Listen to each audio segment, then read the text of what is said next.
আল্লাহ তাআলা বলেন, বান্দারে তোরে এত পরিমাণ আমি ভালোবাসি, কি পরিমাণ ভালোবাসা তোকে আমি দিয়ে থাকি।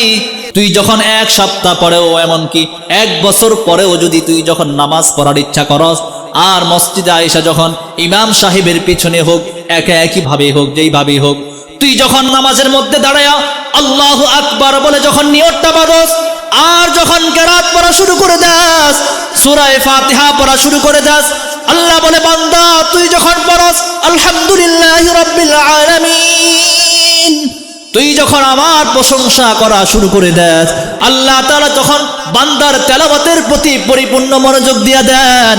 আল্লাহ তাআলা তখন বান্দার প্রত্যেকটা কথার জবাব দেওয়া শুরু করে দেয়। আল্লাহ বলে, বান্দা তোর বাবা তোর মা যখন তোর উপরে রাগ হয়ে গেল, গোসা হয়ে গেল, ক্ষমা চাওয়ার পরও কিন্তু তুই কথা বললে প্রত্যেকটা কথার জবাব দেয় না। আল্লাহ বলে, বান্দারে একটু ভেবে দেখ, চিন্তা করে দেখ, তোর কি পরিমাণ ভালোবাসা আমি দেই, কি পরিমাণ মোহাব্বত আমি করি। তুই এত বড় অপরাধ আমার করার পরও, আমার এত বড় নাফরমানি করার পরও যখন আল্লাহু আকবার বলে সূরা ফাতিহা পড়ে আমার প্রশংসা করা শুরু করলি, আমি রব্বুল আলামিন আমার পরিপূর্ণ মনোযোগ তোর তেলাওয়াতের মধ্যে দিয়ে দিলাম। আল্লাহ বলেন, আমি তোর তেলাওয়াত মনোযোগ দিয়ে শ্রবণ করা শুরু করলাম। শুধু শ্রবণ করেই ক্ষান্ত হয়নি, আল্লাহ বলে, বান্দা তোর প্রত্যেকটা কথার জবাব আমি দেওয়া শুরু করে দেই। তুই যে এত বড় অপরাধী নাফরমানি আমার করছস, আমি সেটা ওই সময়ের জন্য স্মরণ করি নাই যে তুই অপরাধী। আমি চিন্তা করছি তুই আমার বান্দা, আমার সাথে কথা বলার জন্য আসছস। নামাজের মধ্যে বান্দা আল্লাহর সাথে কথা বলে আমরা তো জানি না। খুব ভালো করে লক্ষ্য করেন, বান্দার সাথে আল্লাহর সাথে কি কথোপকথন হয়। এত অপরাধী হওয়া সত্ত্বেও বান্দা যখন আলহামদুলিল্লাহি রাব্বিল আলামিন পড়ে, আল্লাহ তাআলা সঙ্গে সঙ্গে জবাব পাঠিয়ে দেয়, হামিদানি আবদি। মুসলিম শরীফের হাদিসের মধ্যে এসেছে, বান্দা বলে আলহামদুলিল্লাহি রাব্বিল আলামিন, আল্লাহ জবাব পাঠায়, হামিদানি আবদি, আমার বান্দা আমার প্রশংসা করেছে। আলহামদুলিল্লাহি রাব্বিল আলামিন বলে কার প্রশংসা আমরা করলাম? কথা বলেন না, কার প্রশংসা করলাম রে বাবারা? আল্লাহর প্রশংসা করলাম। আলহামদুলিল্লাহি রাব্বিল আলামিন। আল্লাহ বলে, তোর কথাটা আমি শুনলাম, সাথে সাথে তোর জন্য জবাব পাঠিয়ে দিলাম, হামিদানি আবদি। বান্দা যখন বলে আর রহমানির রহিম, আর রহমানির রহিম, আল্লাহ বলে, আমি তার তেলাওয়াত শ্রবণ করে জবাব পাঠিয়ে দিলাম, আসনা আলাইয়া আবদি, আমার বান্দা আমার প্রশংসা করছে, আমার গুণকীর্তন করছে, আমি তার স্বীকৃতি দিলাম। বান্দা আমার সাথে কথা বলে, আমিও তার কথার জবাব দেওয়া শুরু করে দেই। এরপরে যখন বান্দা মালিক ইয়াউমিদ্দিন পর্যন্ত পড়ে, মালিক ইয়াউমিদ্দিন, বিচার দিনের মালিক, এই কথার স্বীকৃতি যখন বান্দা আল্লাহকে দিয়ে দেয়, আল্লাহ বলে 3 আয়াত পড়ার পরে আমি বান্দার উপরে খুশি হয়ে যাই। আল্লাহ বলেন, আনা মালিক ইয়াউমিদ্দিন, এ বান্দা মাজ্জাদানি আব্দি, তুই আমার যে বিচারপতি, আমি যে বিচার দিনের মালিক, আমার মর্যাদা, আমার সম্মান, আমার বরত্ব যখন স্বীকার করছস বান্দা, এতদিন অপরাধ করার পরও যখন তুই মালিক ইয়াউমিদ্দিন পর্যন্ত মাত্র 3টা আয়াত নামাজের মধ্যে দাঁড়ায়া পড়লি, আল্লাহ বলে, বান্দা আমি তোর উপরে এত পরিমাণ খুশি হইলাম, সামনের যে আয়াতটা তুই পড়বি ওই আয়াতটা তোর মাঝে আর আমার মাঝে ভাগ করে নিলাম। আল্লাহ রাব্বুল আলামিন পৃথিবীর মানুষদেরকে জমিনের মধ্যে বডিটা তৈরি করলেন। হযরত আদম আলাইহিস সালামের বডি কোথায় তৈরি হয়েছে? আসমানে না জমিনে? কথা বলেন, কোথায়? জমিনের মধ্যে। আল্লাহ যেহেতু বডিটা বানালেন মানুষের জমিনের মধ্যে, এই জন্য বডির যে খাবারের প্রয়োজন আছে, 3 বেলা খাবার খাই, ভাত খাই, তরকারি খাই, কথা বলেন ঠিক না? ঠিক নাস্তা খাই। আল্লাহ তাআলা যেহেতু বডিটা বানাইলেন জমিনের মধ্যে, বডির খাবারের ব্যবস্থা করে দিলেন জমিন থেকে। জমিনের মধ্যে ফসল ফেলে চাষাবাদ করে আমরা আমাদের খাবারের উৎপন্ন করি, কারণ বডি আল্লাহ জমিন থেকে বানাইলেন। বডির খাবারের যে প্রয়োজন সেটাও জমিন থেকে ব্যবস্থা করে দিলেন। কিন্তু বডির মধ্যে যেই রূহটা আল্লাহ তাআলা ঢাললেন, সেটা ঢাললেন আসমান থেকে, আল্লাহ তাআলার পক্ষ থেকে। আর যেই রূহ পাঠালেন, রূহেরও কিন্তু খাবারের প্রয়োজন আছে না নাই? এই রূহের খাবারের জন্য যেই তালিকা রয়েছে, সেই তালিকা আল্লাহ তাআলা আসমান থেকে পাঠিয়েছেন। বডির খাবার তো চাল, ভাত, মাছ, তরকারি, গোশত, কিন্তু রুহের খাবার এইটা না, রুহের খাবার হচ্ছে ইবাদত। রূহ যখন শক্তিশালী থাকে, রূহ যখন তার খাবার পায় অর্থাৎ ইবাদতের মজা পায়, ইবাদত পায়, তখন সেটা শক্তিশালী থাকে, নেকের কাজে মানুষকে বেশি বেশি টানে। আর বডি যদি শক্তিশালী থাকে তাহলে বডি মানুষকে গুনাহের দিকে টানে। কথা বলেন ঠিক না বেঠিক? যৌবনের শক্তি যখন থাকে, বডির মধ্যে শক্তি বেশি থাকার কারণে বডি আমাকে গুনার দিকে টানে। আর রুহের শক্তি যদি থাকে তাহলে রূহ আমাকে নেকের কাজের দিকে টানে। তার কারণ হচ্ছে বডি আমাকে খারাপ কাজের দিকে টানার মধ্যে যেই কারণগুলো রয়েছে, তার যেই কারণ আছে, এর কারণ হচ্ছে আল্লাহ তাআলা যে বডিটা আমাকে দিলেন, যে বডিটা বানালেন, যদিও আমরা জানি বডিটা মাটির তৈরি, কিন্তু এই বডিটা বানাইতে রব্বুল আলামিন 4টা সংমিশ্রণ দিয়েছেন। কয়টা? 4টা জিনিসের সংমিশ্রণ দিয়েছেন। যেই 4টা জিনিসের সংমিশ্রণ রব্বুল আলামিন আমাদের এই বডির মধ্যে দিলেন, 4টা জিনিসের সংমিশ্রণ, একটা জিনিসেরও কিন্তু স্বভাবগত অভ্যাস ভালো না। 1 নাম্বার আগুন, পানি, মাটি, বাতাস। কয়টা জিনিস? 4টা জিনিস। আগুন, পানি, মাটি, বাতাস, 4টা জিনিসের সংমিশ্রণ রব্বুল আলামিন বান্দার বডির মধ্যে দিয়েছেন। আগুনের স্বভাব কিন্তু ভালো না। আগুনের স্বভাবগত অভ্যাস হচ্ছে জ্বালায়া পোড়ায়া ছারখার করে দেওয়া। কথা বলেন ঠিক না বেঠিক? আগুনের কাজ কি? জ্বালায়া পোড়ায়া ছারখার করে দেওয়া। এই জন্য এই স্বভাবটা মানুষের বডির মধ্যে রয়েছে। যেহেতু সংমিশ্রণ আছে, মানুষের মধ্যে এই গুণটা ফুটে। যখন কারো কোনো ক্ষতি হয় তখন কিছু মানুষ আছে যারা খুশি হয়ে যায়, আছে না নাই? অন্যের বিপদ দেখলে, অন্যের ক্ষতি দেখলে খুশি হয়, আছে না নাই? এই স্বভাবটা হচ্ছে আগুনের গুণ। যেহেতু আগুনের সংমিশ্রণ রয়েছে, এই জন্য মানুষের মধ্যে এই স্বভাবটা দেখা যায়। 2 নাম্বার পানি। পানির স্বভাবও কিন্তু ভালো না। সবকিছু বাসায় নিয়ে যায়, সামনের দিকে আগায়া যায়, ঠিক না বেঠিক? এই পানির স্বভাব কিন্তু ভালো না। 70-এর বন্যা যারা দেখেছেন তাদের কাছে শুনেছি সব কিছু ভাসায় নিয়ে গেছে। পানির স্বভাব ভালো না। এই জন্য পানির মতোই লোভ লালসা, এটার স্বভাব থেকে মানুষের মধ্যে লোভ লালসার তৈরি হয়।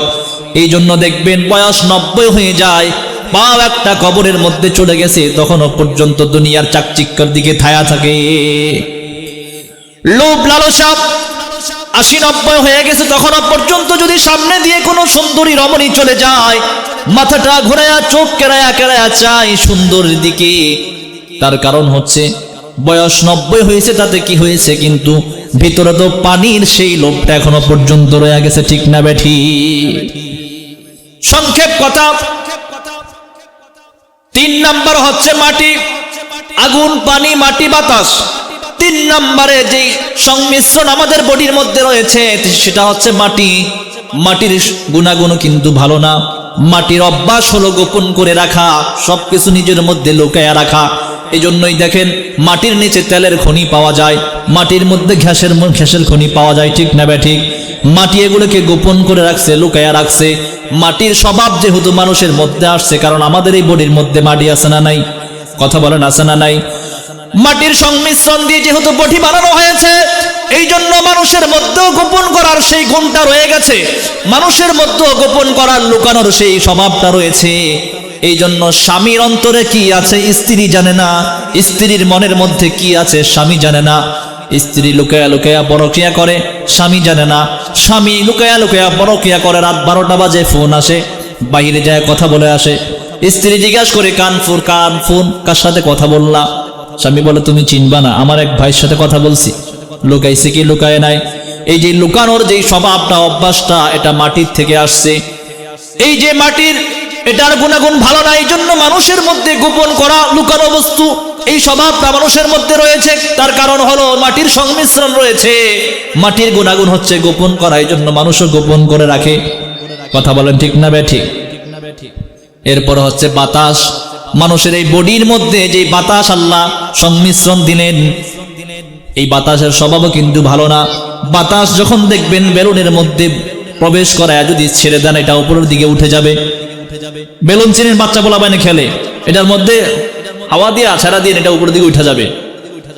গাড়ির চাকা টিউবের মধ্যে যদি হাওয়া দেন, কোন রকম যদি একটু সেদা আসে পায়, লিক হয়ে যায়, সাথে সাথে হাওয়াটা বের হয়ে উপরের দিকে বের হয়ে যায়।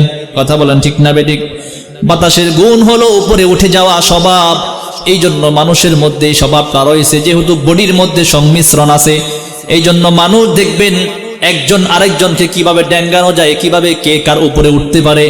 ওমকে 5 লাখ টাকার মালিক হয়েছে, আমাকে 10 লাখ টাকার মালিক হতে হবে। সে 5 তলা বিল্ডিং করছে, আমাকে 10 তলা করতে হবে। এই স্বভাব মানুষের মধ্যে আছে না নাই? কারণ তার বডির মধ্যেই সংমিশ্রণ রয়েছে। এজন্যই বলতে চেয়েছি যে 4টা সংমিশ্রণ দিয়ে আল্লাহ বডিকে বানাইলেন, একটারও স্বভাব কিন্তু ভালো না। এই জন্য বডি চায় আমাকে গুনাহের দিকে নেওয়ার জন্য, আর রূহ চায় আমাকে নেকের কাজে অংশগ্রহণ করার জন্য। যদি বডি দুর্বল হয়ে যায়, নেক কাজ আমি করতে পারবো, রূহ আমাকে টানবে। আর যদি বডিকে খাবার দেই, রূহকে খাবার না দেই, তাহলে বডি আমাকে গুনাহের কাজে নিয়ে যাবে। আজকে তো আমরা বডিকে দিনও বেলা ঠিক খাবার দেই, 3 বেলা তো খাওয়াই, এরপর মাঝে মধ্যে অতিরিক্ত খাওয়াই, কিন্তু রূহের যে খাবারের প্রয়োজন, ইবাদত, সেটা আমরা করি না। কথা ঠিক না ভাই? ঠিক। মুসলমান হাজিরিন খুব ভালো করে বুঝবেন। এই জন্য বলছিলাম যে আমাদের মধ্যে নামাজি রয়েছে, কিন্তু নামাজিদের মধ্যে প্রকারভেদ রয়েছে। 5 শ্রেণীর নামাজির জন্য 5 শ্রেণীর ফলাফল ঘোষণা করা হয়েছে। এক শ্রেণীর নামাজি আমাদের এমন আছে, কেউ তো আছে 2 ঈদের নামাজ পড়ে, বাকিগুলো পড়ে না। কেউ আছে জুমার নামাজ পড়ে, সপ্তাহের মাঝখানের গুলো পড়ে না। কথা বলেন ঠিক না বেঠিক? এই যে 4 ওয়াক্ত পড়ে, 3 ওয়াক্ত পড়ে না, 1 ওয়াক্ত ছেড়ে দেয়, 4 ওয়াক্ত পড়ে, এই প্রথম শ্রেণীর নামাজি। এদের ফলাফল হচ্ছে এরা জাহান্নামী। নামাজ পড়েও তারপরে কি জাহান্নামী? এখন বলবেন হুজুর এটা কেমন কথা, নামাজ পড়ে জাহান্নামী? এই যে 1 ওয়াক্ত সে ছাড়লো, 4 ওয়াক্ত পড়লো, 1 ওয়াক্ত তার উপর ফরজ কিনা? এই 1 ওয়াক্ত ফরজ ত্যাগ করার কারণে সে জাহান্নামী। দ্বিতীয় শ্রেণীর নামাজি 5 ওয়াক্ত নামাজি মনোযোগ সহকারে আদায় করে, কিন্তু আল্লাহর বান্দা যখন নামাজে দাঁড়ায়, 5 ওয়াক্ত নামাজ মনোযোগ দিয়ে পড়ে, নামাজে যখন দাঁড়ায় আল্লাহু আকবার বলার সাথে সাথে শয়তান তার মধ্য থেকে, নামাজের মধ্য থেকে মনোযোগটা নিয়ে তার পরিবারের কাজের মধ্যে লাগায়া দেয়, নামাজের মধ্য থেকে মনোযোগ সরায়া নেওয়া যায়। কিন্তু আল্লাহর বান্দা এত পরিমাণ অলস হয়ে নামাজ পড়ে, শয়তান যখন মনটা কেড়ে নিয়ে যায়, দ্বিতীয়বার মনটা আর নামাজের মধ্যে আনার চেষ্টা করে না। দ্বিতীয়বার নামাজের মধ্যে মন না আনার চেষ্টা না করার কারণে এই লোকটা অলসতা ভাবে অলস হয়ে নামাজ পড়লো। সে আছে মসজিদে, কিন্তু মন তো মসজিদে নাই, মন তো তার কাজের মধ্যে রয়েছে। এই ব্যক্তিও নামাজ পড়লো, কিন্তু হাসরের মাঠে সেও শাস্তি পেয়ে তারপরে জান্নাতে যাবে, তার জন্য পানিশমেন্ট রয়েছে। তাহলে প্রথম প্রকারের নামাজি কারা এর মধ্যে আছেন ভালো করে জানেন। প্রথম প্রকারের নামাজি হয়েও মুক্তি নাই, দ্বিতীয় প্রকারের নামাজি হয়েও কি নাই? মুক্তি নাই। তৃতীয় প্রকারের নামাজি যারা নামাজ পড়ে, আল্লাহু আকবার বলে যখন নিয়ত বাঁধে, শয়তান বেটা আসে যখন মনোযোগটা নামাজের মধ্য থেকে সরায়া নিয়ে যায়, আল্লাহর বান্দা তখন শয়তানের কাছ থেকে মনোযোগটা আবার নিয়ে আসে, শয়তান আবার নিয়ে যায়, আবার সে মনোযোগ নিয়ে আসে। এক কথায় বলতে পারি শয়তানের সাথে মন নিয়ে কারাকারি চলে। শয়তান নিয়ে যায়, সে নিয়ে আসে, আবার নিয়ে যায়, আবার নিয়ে আসে। এইভাবে যখন কারাকারি করতে থাকে, ওই আল্লাহর বান্দা নামাজের মধ্যে এইভাবে করতে করতে নামাজটা শেষ করে। এই প্রকারের নামাজের জন্য সুসংবাদ রয়েছে, সে জান্নাতে যাবে, সে জান্নাতে যাবে। কারণ সে অন্তর নিয়ে মন নিয়ে কারাকারি করে। সংক্ষেপ কথা, এই তৃতীয় শ্রেণীর নামাজি যখন এইভাবে নামাজের উপরে ইস্তেকামত থাকে, নামাজের মধ্যে শয়তানের সাথে মন নিয়ে কারাকারি করে, এইভাবে যখন নামাজ পড়তে পড়তে পড়তে সে উপনীত হয়ে যায় চতুর্থ প্রকারের নামাজিতে। সে এইভাবে তখন নামাজ পড়তে পড়তে চতুর্থ প্রকারে যখন নামাজি হয়ে যায়, শুরু থেকে শেষ পর্যন্ত পুরা নামাজটা মনোযোগ সহকারে পড়ে, শয়তান আর তার কাছে আসে না। শয়তান অনেকদিন চেষ্টার পরে ফকিরে ওরা যতই চেষ্টা করে মনোযোগ সরাইতে পারে না, নিয়ে যায় আবার নিয়ে আসে, তো আল্লাহ ওরে মাফ করে দেয়। ওর পেছনে মেহনত করে লাভ নাই, প্রথম 2 শ্রেণীর পেছনে মেহনত করি। কারণ সে জানে রাসূল করিম সাল্লাল্লাহু আলাইহি ওয়াসাল্লাম হাদিসে পাকের মধ্যে বলেছেন, ইবাদত এমন ভাবে করতে হবে যেন আমি আল্লাহকে দেখি, আর যদি আল্লাহকে না দেখি তাহলে এমন ভাবে ইবাদত করতে হবে যেন আল্লাহ আমাকে দেখে। আল্লাহর নবী হাদিসে পাকের মধ্যে বলেন, আনতা আবুদাল্লাহ কাআন্নাকা তারাহু ফাইন লাম তাকুন তারাহু ফাইন্নাহু ইয়ারাক। আল্লাহর নবী বলেন, তোমরা এমন ভাবে ইবাদত করো আল্লাহর নবী বলেন তোমরা এমন ভাবে ইবাদত করো যেন তুমি আল্লাহকে দেখতেছো, আর যদি ভাবো যে আল্লাহকে দেখার মতো যোগ্যতা অর্জন করতে পারো নাই, তাহলে এমন ভাবে ইবাদত করো যেন তোমার রব তোমাকে দেখতেছে। যেই লোকটা তৃতীয় শ্রেণীর নামাজি হবে, নামাজের মধ্যে আল্লাহর ভয়ে শয়তানের কাছ থেকে মন নিয়ে টানাটানি করবে, শয়তানের কাছ থেকে মনটা ফিরিয়ে নিয়ে আসবে, ওই লোকটা নামাজের মধ্যে যদি আল্লাহর ভয়ে মনটা শয়তানের কাছ থেকে টেনে নিয়ে আসতে পারে, বলেন এই লোকটা যখন সুদ খাওয়ার সুযোগ থাকবে তখন কি আল্লাহর ভয়ে সুদ থেকে বাঁচতে পারবে কি পারবে না? কথা বলেন ঠিক না? তখন চিন্তা করবে নামাজের মধ্যে আল্লাহর ভয়ে শয়তানের কাছ থেকে মনটা টেনে নিয়ে আসছি, এখন নামাজের বাহিরে আল্লাহকে ভয় করতে হবে। আল্লাহর ভয়ে আমি সুদ খাওয়ার সুযোগ আছে সুদ খাবো না, ঘুষ খাওয়ার সুযোগ আছে ঘুষ খাবো না, আল্লাহর ভয়ে অন্যের জমিনের আইল আমি ঠেলবো না, কারণ আল্লাহর ভয় আমার মধ্যে আছে। যেই বান্দা নামাজের মধ্যে আল্লাহর ভয়ে শয়তানের কাছ থেকে মন নিয়ে কারাকারি করে, ওই বান্দার দ্বারা কোনোদিন খারাপ কাজ হতে পারে না। কথা বলেন ঠিক কিনা?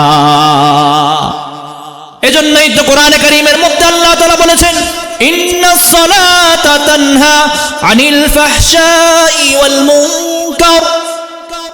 আল্লাহ তাআলা বলেছেন নিশ্চয়ই নামাজ মানুষদেরকে খারাপ কাজ থেকে, গুনাহের কাজ থেকে, ফাহিশা কাজ থেকে মানুষদেরকে ফিরায় রাখে, বাঁচায় রাখে।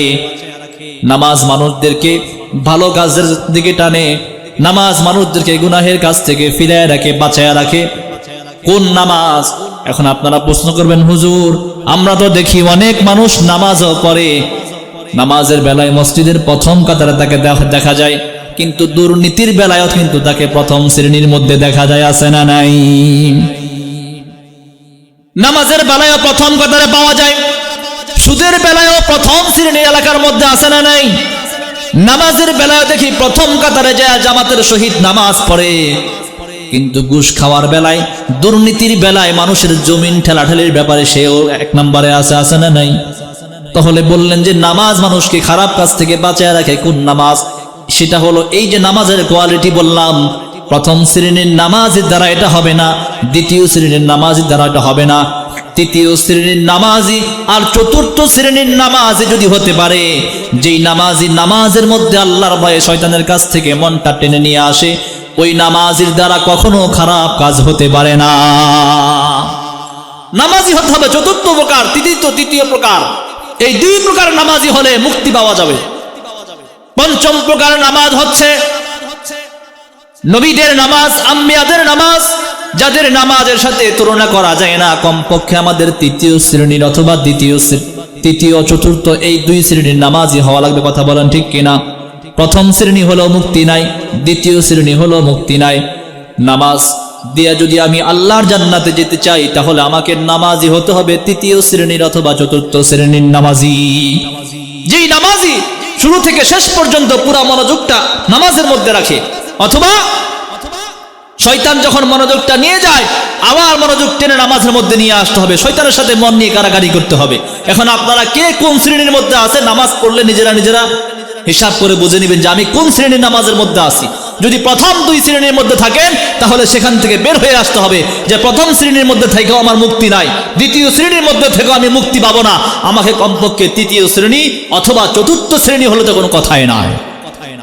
আপনি যখন তৃতীয় শ্রেণীর নামাজি হয়ে ইস্তেকামত থাকবেন, শয়তান এক পর্যায়ে লেজ গুটিয়ে ফালাবে, বলে এটার পিছনে মেহনত করে লাভ নাই, এই নিয়ে যায় সে আবার নিয়ে আসে, নিয়ে যায় আবার নিয়ে আসে। মুহতারাম হাজরিন, এখন বলবেন হুজুর যারা নামাজ পড়ে না তাদের কি অবস্থা? ফতোয়া আপনারাই দিয়ে যান। যেই নামাজি নামাজ পড়েও জাহান্নামে যাবে, 4 রাকাত নামাজ পড়ে 5 রাকাত 5 ওয়াক্ত 4 ওয়াক্ত পুরা নামাজটা পড়েও যদি নামাজি জাহান্নামে যায়, আর যে ব্যক্তি নামাজ পড়ে না তার কি অবস্থা হবে আপনারা ভালো করে বুঝেন। সে কি পার হয়ে যাবে? কথা বল, পার হয়ে যাবে। মুসলমান হাজির খুব ভালো করে বুঝবেন, রাসূল করিম সাল্লাল্লাহু আলাইহি ওয়াসাল্লাম হাদিসে পাকের মধ্যে বলেন, 5 সালাওয়াতিন ইফতারাযাহুন্নাল্লাহু তাআলা মান আহসানা ওযুআহুন্না ওয়া সাল্লাহুন্না লিওয়াক্তিহিন্না ওয়া আতাম্মা রুকুআহুন্না খুশুআহুন্না কানা লাহু আলাল্লাহি আহদুন আন ইয়াগফিরা লাহু ওয়া মান লাম ইয়াফআল فليس له على الله عهد إن شاء غفر له وإن شاء عذب আল্লাহর নবী মুহাম্মদুর রাসূলুল্লাহ সাল্লাল্লাহু আলাইহি ওয়াসাল্লাম হাদিসে পাকের মধ্যে বলেন আল্লাহ তাআলা বান্দার উপরে 5 ওয়াক্ত নামাজ ফরজ করেছেন। যেই ব্যক্তি 5 ওয়াক্ত নামাজের জন্য সুন্দর করে একটা ওযু করলো, মান্না সারা ওযুহুন্না, সুন্দর একটা ওযু করলো, কি করলো কথা বলেন না, সুন্দরভাবে একটা ওযু করলো, নামাজটা সুন্দরভাবে পড়লো, রুকু সিজদাগুলো পরিপূর্ণভাবে আদায় করলো, খুশুর সাথে নামাজ আদায় করলো, মনোযোগ দিয়ে মনটা নামাজের মধ্যে স্থির রেখে নামাজ আদায় করলো, আল্লাহ তাআলার জিম্মায় তার জন্য একটা ওয়াদা রয়েছে, কানা লাহু আলাল্লাহি আহদুন আইয়াগফির লা, আল্লাহ তাআলা ওই ব্যক্তিকে ক্ষমা করে দিবে।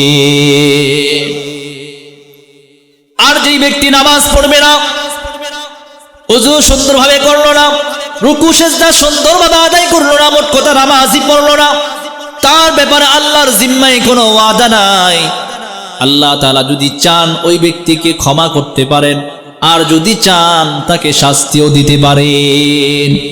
মুহাম্মদুর রাসূলুল্লাহ সাল্লাল্লাহু আলাইহি ওয়াসাল্লাম বলেছেন যে নামাজ পড়ে না, আল্লাহ যদি চান তাকে চাইলে মাফ করতে পারেন, আর যদি চান তাকে শাস্তিও দিতে পারেন। বাবারা বুঝে থাকলে বলেন, নামাজ পড়া আমাদের দরকার আছে না নাই? কথা বলেন, দরকার আছে না নাই? ইমানের পরে সবচাইতে গুরুত্বপূর্ণ হচ্ছে নামাজ। তার কারণ কি? মুসলমান ইমানদাররা জানে না আল্লাহ যে তার বান্দাকে কি পরিমাণ ভালোবাসে, কি পরিমাণ মোহাব্বত করে। মানুষ এইটা জানে না, না জানার কারণে মহান রবের কাছ থেকে মানুষ দূরে সরে যায়। আল্লাহ তাআলা বান্দাকে কি পরিমাণ ভালোবাসে, দুনিয়ার বাপ মা সন্তানকে কি পরিমাণ ভালোবাসে, যেই সন্তানের জন্য বাপ মা জীবনের সব কিছু কুরবানি করে, নিজে না খায়া সন্তানকে খাওয়ায়, নিজে না পড়ে সন্তানকে ভালো বানানোর চেষ্টা করে। কথা বলেন ঠিক কিনা? এরপরও যখন সন্তান একটা দুইটা তিনটা অন্যায় করে, বাবা মা সন্তানকে তাকিদ দেয়, বাধা দেয়, সন্তানকে অন্যায় কাজ থেকে ফেরানোর চেষ্টা করে।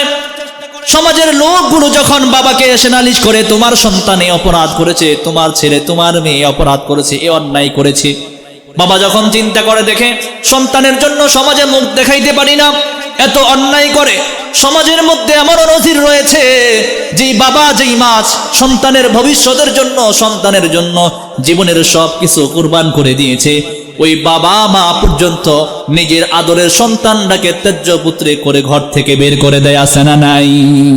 বলে তোর মতো সন্তান আমার দরকার নাই। যেই সন্তানের কারণে সমাজের মধ্যে মুখ দেখাইতে পারি না, মানুষের কাছে আমি আমার চেহারা দেখাইতে পারি না, মান সম্মান মাটির সাথে মিশিয়ে দাও, এমন সন্তান দরকার নাই, ত্যায্য পুত্র করে বের করে দেয়। আল্লাহ বলে, বান্দারে তোদেরকে এত পরিমাণ আমি ভালোবাসি, একটা বার চিন্তা করে দেখ, পুরো সপ্তাহে 6 দিন 7 দিন চলে যায়, একটা সেজদা আমাকে দিলি না, একটা সেজদা মসজিদে যে আল্লাহর কুদরতি কদমে দিলি না। এরপরও যখন 5 দিন 6 দিন চলে যাওয়ার পরে জুমার দিন যখন তোর সামনে চলে আসে, জুমার দিন চিন্তা করো আজকে জুমার দিন কেমনে জুমার নামাজটা না পড়ি, তোমার মনের মধ্যে জুমার নামাজটা পড়ার ইচ্ছা জাগলো, আর জুমার নামাজের জন্য প্রস্তুতি গ্রহণ করলি। জুমার নামাজের জন্য প্রস্তুতি গ্রহণ করে যখন মসজিদের দিকে রওনা দেস, আল্লাহ বলে, বান্দা আমি চাইলে ফেরেশতার মাধ্যমে মসজিদের গেট থেকেই তোরে ধাক্কা দিয়ে বের করে দিতে পারি। পারেন কি পারেন না? আল্লাহ চাইলে ফেরেশতার মাধ্যমে মসজিদের মধ্য থেকে গাড় ধাক্কা দিয়ে বের করে দিতে পারেন। যে ব্যক্তি পুরা সপ্তাহে আমাকে একটা সেজদা করলি না, তোর মতো নাফরমান সেজদা করার দরকার নাই। আল্লাহ এমনটি করেন না, বরং রব্বুল আলামিন বলেন, বান্দারে 1 সপ্তাহ পর তুই যখন আজকে জুমার দিন নামাজের কথা মনে করে একটা সেজদা তুই মালিককে দেওয়ার জন্য আসলি, আমি চিন্তা করলাম বান্দা তোর এই সেজদাটাকেও আমি বিফলে যেতে দেব না, তোর জন্য আমি ফেরেশতা নিযুক্ত করে দিলাম। আর ফেরেশতাকে বলে দিলাম, এ ফেরেশতা 1 সপ্তাহ পরে আমার এই বান্দা তার কুদরতি কদমে আমি রব্বুল আলামিনের কুদরতি কদমে সেজদা দেওয়ার জন্য আসছে, তার একটা সেজদাও বিফলে আমি যেতে দিব না। যাও তুমি তার জন্য পুরস্কারের ঘোষণা দিয়ে দাও, তার আমলটা খুলে বসো, আমলনামা খুলে বসো, দেখো তুমি সে জুমার মসজিদে কত নম্বরে আসে, ওই অনুযায়ী তাকে পুরস্কার তার জন্য ঘোষণা করে দাও। চিন্তা করে দেখেন, আমি তো আমার বাবা মা এত ভালোবাসা সত্ত্বেও যদি কয়েকটা অপরাধ যদি করে ফেলি, বাপ মা মানতে রাজি না, সন্তান বলে স্বীকৃতি দিতে রাজি না, সন্তান বলে আমাকে তারা গ্রহণ করতে রাজি না, ঘর থেকে তেজ্য পুত্র করে বের করে দেয়। আল্লাহ বলে বান্দা তোরে এত পরিমাণ ভালো আমি বাসি, তুই দেখ তোর বাপ মা তো 4টা 5টা অপরাধ করার কারণে সহ্য করে নেয় নাই, তুই একটা বার তাকায়া দেখ দৈনিক কয়বার আমার নাফরমানি করস, কয়বার অপরাধ করস। সকালবেলা মুয়াজ্জিন ফজরের সময় তোরে ডাক দিল, হাইয়া আলাস সালাহ, এ বান্দা কল্যাণের দিকে আয়, নামাজ পড়ার জন্য আয়, সফলতার জন্য আয়। মুয়াজ্জিন আমার পক্ষ থেকে তোর কাছে একটা মেসেজ পাঠাইয়া দিল, একটা কল দিল, তুই কলটা রিসিভ করে মসজিদে এসে নামাজটা পড়লি না। জোহরের সময় যখন হয়ে গেল, আল্লাহ বলে বান্দা মুয়াজ্জিন আমার পক্ষ থেকে তোর কাছে ডাক পাঠাইয়া দিল, আল্লাহু আকবার, আল্লাহু আকবার, হাইয়া আলাস সালাহ, হাইয়া আলাস সালাহ, হাইয়া আলাল ফালাহ, হাইয়া আলাল ফালাহ। মুয়াজ্জিন তোর কাছে ডাক পাঠাইয়া দিল, বান্দা তুই তখনও পর্যন্ত জোহরের সময় আসলি না। আসরের সময় তোর ডাক দিল, মুয়াজ্জিন আমার পক্ষ থেকে তোর কল দিল, রিসিভ করে মসজিদে আসলি না। মাগরিবের সময় তোর আবার ডাক দিল, মাগরিবের সময়ও বান্দা তুই মসজিদে আসলি না। চিন্তা করছিলাম হয়তো এশারের সময় আসবি, আবার এশারের সময় তোর ডাক দিল, তখনও পর্যন্ত আমার ডাকে সাড়া দিয়ে আসলি না। তুই একটা বার চিন্তা করে দেখ দৈনিক কি পরিমাণ আমার অপরাধ করছস, নাফরমানি করছস, হাতের দ্বারা অপরাধ করছস, চোখের দ্বারা অপরাধ করছস, অঙ্গ প্রত্যঙ্গের দ্বারা, জবানের দ্বারা, চোখের দ্বারা, লজ্জাস্থানের দ্বারা, জবান দিয়ে কথা বলে এত পরিমাণ অপরাধ দৈনিক তুই করছস। আল্লাহ বলে বান্দা তারপরও তোর উপরে গুসা হয়ে আমি তোকে আমার ঘর থেকে যখন সপ্তাহ শেষে হাজিরা দেওয়ার জন্য, জুমার নামাজ পড়ার জন্য আসলি, আমি তোর উপরে গুসা হয়ে তোরা আমার ঘর থেকে বের করে দেই নাই। তোর বাবা তো তোর অপরাধ সহ্য না করে ঘর থেকে বের করে দিছে, আমি তোরে এত পরিমাণ ভালোবাসি, তোরে আমি আমার ঘর থেকে বের করে দেই নাই। আল্লাহ বলে বান্দা শুধু এখানেই শেষ ন, দুনিয়ায় তুই তোর বাবা মার দিকে তাকায়া দেখ, তুই যদি বাবার মনে কোনো সময় কষ্ট দেস, মায়ের মনে যদি কোনো সময় কষ্ট দেস, বাবা তোর সাথে কথা বলা বন্ধ করে দেয়, মা তোর সাথে কথা বলা বন্ধ করে দেয়, গ্রামের মুরব্বীরা আসে, আত্মীয় স্বজন এসে তোর সাথে তাদের সাথে একটা মিল করাইয়া দেয়, সন্তানকে বাবার কাছে মাপ চাওয়াইয়া দেয়, মায়ের কাছে মাপ চাওয়াইয়া দেয়। কথা বলেন ঠিক না বে ঠিক? আরো জোরে বলেন না ঠিক না বে ঠিক? সমাজের মধ্যে খুঁটিনাটি বাজাবাজি হয় কি হয় না? বাবার সাথে ছেলের সাথে, মায়ের সাথে হয় কি হয় না? যখন বাবা মার সাথে সন্তান কথা বলে না, মা বাবাও সন্তানের সাথে কথা বলে না, আল্লাহ বলে বান্দা প্রতিবেশী এসে যখন মিল করে দেয়, ক্ষমা চাওয়া দেয়, তখন তুই বাবার সাথে কথা বলতে যাস, বাবার সাথে যখন কথা বলতে চায় আগের মতো সম্পর্ক এখন আর নাই। তার কারণ হচ্ছে সন্তান কিন্তু বাবার মনে কষ্ট দিয়েছে, এই জন্য মাফ যদিও চাইছে, ক্ষমা যদিও চাইছে, এখন সন্তান আগের মতো বাবার সাথে সেই সম্পর্ক না থাকার কারণে সন্তান যদি বাবার সাথে 10টা কথা বলে, 10টা কথার প্রশ্ন করে, বাবা 10টা কথার জবাব দেয় না, বরং 10টা কথার 2টা জবাব দেয়, তাও নরম কণ্ঠে না গরম কণ্ঠে। কথা বলেন ঠিক কিনা? কারণ সন্তানের প্রতি যেই মায়া মহাব্বত আগে ছিল, সন্তান যেহেতু বাবার মনে একটা আঘাত দিছে, ওই আঘাত কিন্তু সহজে মোছে না। কথা বলেন ঠিক না বে ঠিক?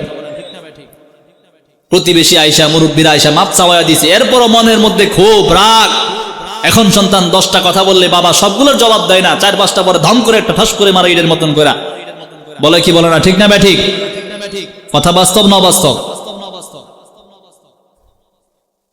তখনও পর্যন্ত সন্তানের সাথে ভালোভাবে কথা বলতে চায় না, 10টা প্রশ্ন করলে 2টার জবাব দেয়, তাও নরম কণ্ঠে না গরম কণ্ঠে।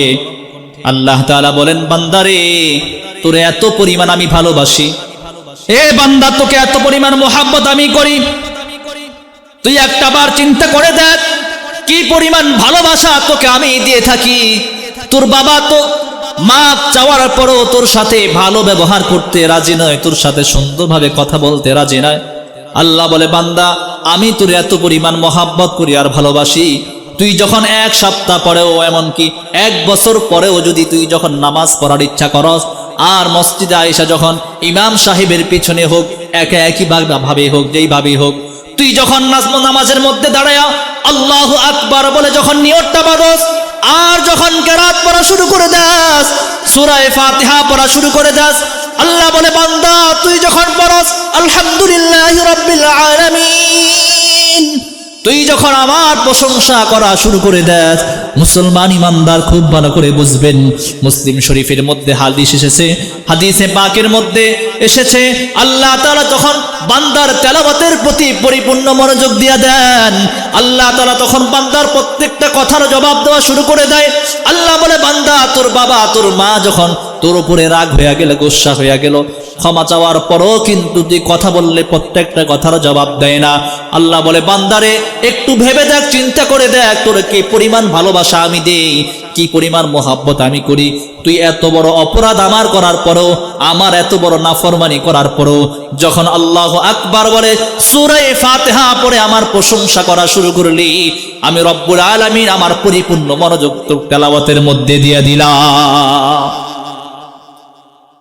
আল্লাহ বলেন, আমি তোর তেলাওয়াত মনোযোগ দিয়ে শ্রবণ করা শুরু করলাম। শুধু শ্রবণ করেই ক্ষান্ত হয়নি, আল্লাহ বলে, বান্দা তোর প্রত্যেকটা কথার জবাব আমি দেওয়া শুরু করে দেই। তুই যে এত বড় অপরাধ, এত বড় অপরাধী নাফরমানি আমার করছস, আমি সেটা ওই সময়ের জন্য স্মরণ করি নাই যে তুই অপরাধী। আমি চিন্তা করছি তুই আমার বান্দা, আমার সাথে কথা বলার জন্য আসছস। নামাজের মধ্যে বান্দা আল্লাহর সাথে কথা বলে আমরা তো জানি না। খুব ভালো করে লক্ষ্য করেন, বান্দার সাথে আল্লাহর সাথে কি কথোপকথন হয়। এত অপরাধী হওয়া সত্ত্বেও বান্দা যখন আলহামদুলিল্লাহি রাব্বিল আলামিন পড়ে, আল্লাহ তাআলা সঙ্গে সঙ্গে জবাব পাঠিয়ে দেয়, হামিদানি আবদি। মুসলিম শরীফের হাদিসের মধ্যে এসেছে, বান্দা বলে আলহামদুলিল্লাহি রাব্বিল আলামিন, আল্লাহ জবাব পাঠায়, হামিদানি আবদি, আমার বান্দা আমার প্রশংসা করেছে।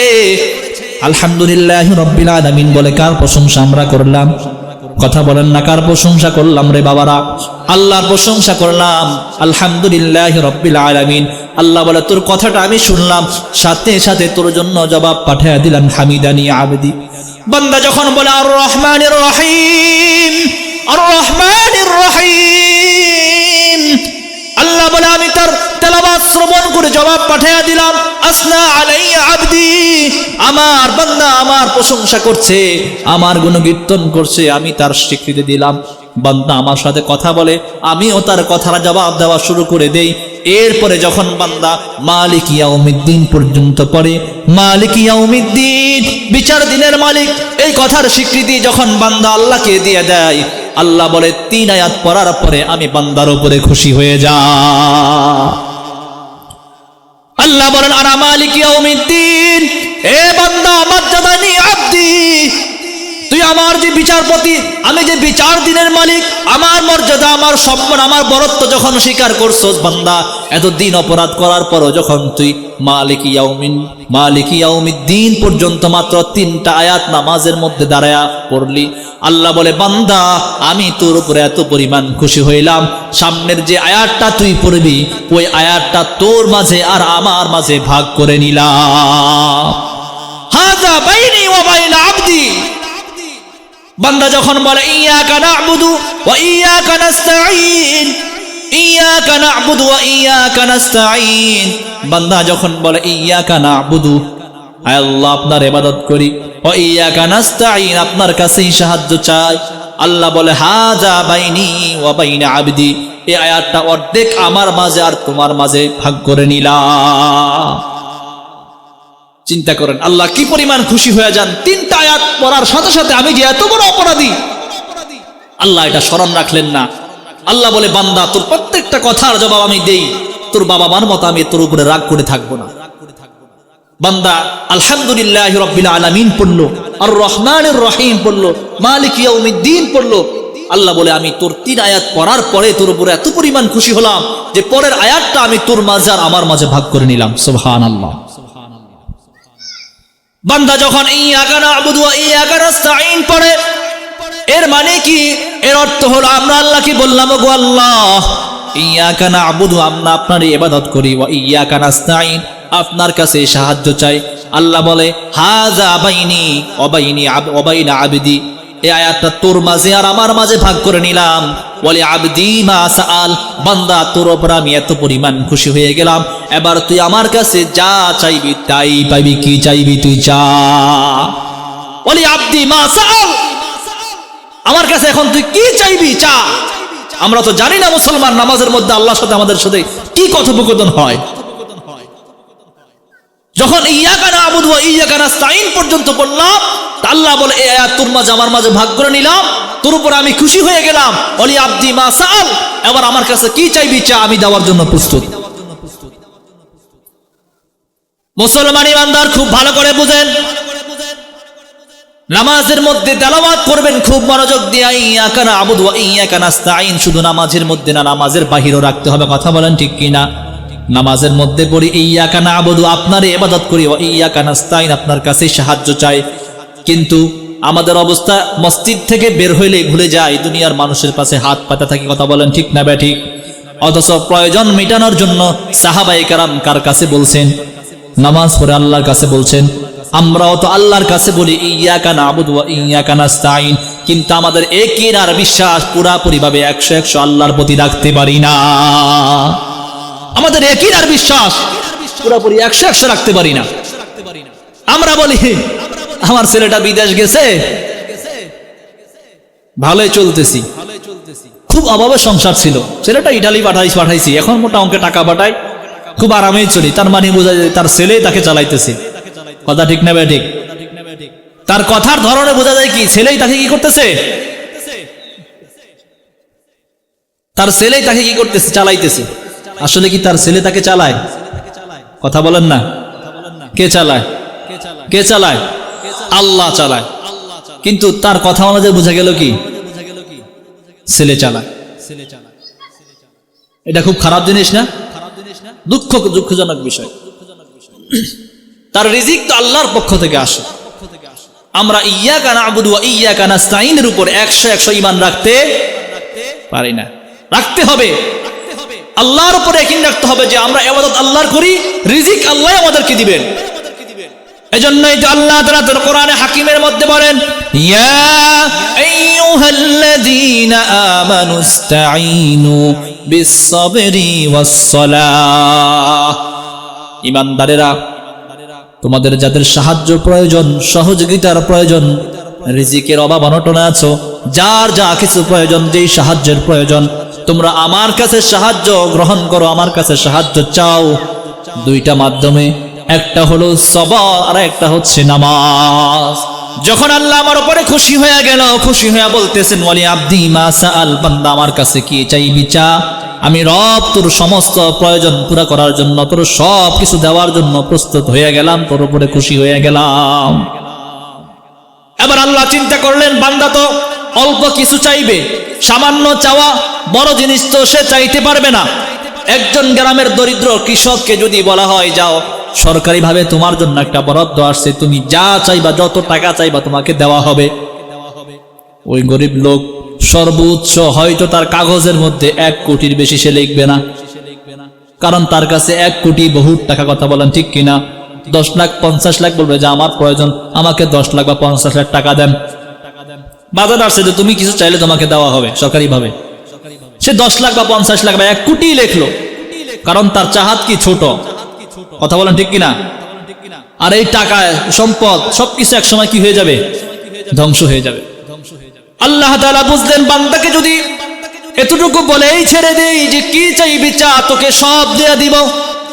আল্লাহ বুঝছেন যে বান্দারা চাইবেন যে আল্লাহ আমাকে দুনিয়ার বাড়ি গাড়ি দেন, রাজত্ব দেন, টাকা পয়সা দেন, ব্যাংক ব্যালেন্স দেন, নারী গাড়ি সম্পদ টাকা পয়সা, আমাকে লালমোহন কয়টা বিড়া কিনার তৌফিক দেন, ঢাকা শহরে 4টা বাড়ি কিনার তৌফিক দেন। এমন দোয়া করবে কি করবে না? কথা বলেন। আল্লাহ কইছে যা চাইবি তাই পাইবি। বান্দা এমনটা চেয়ে বসে থাকবে, আল্লাহ বলে তোদের পক্ষ থেকে আমি তোদেরকে চাওয়াটা শিখিয়ে দিলাম, তোমরা পড়ো ইহদিনাস সিরাতাল মুস্তাকিম।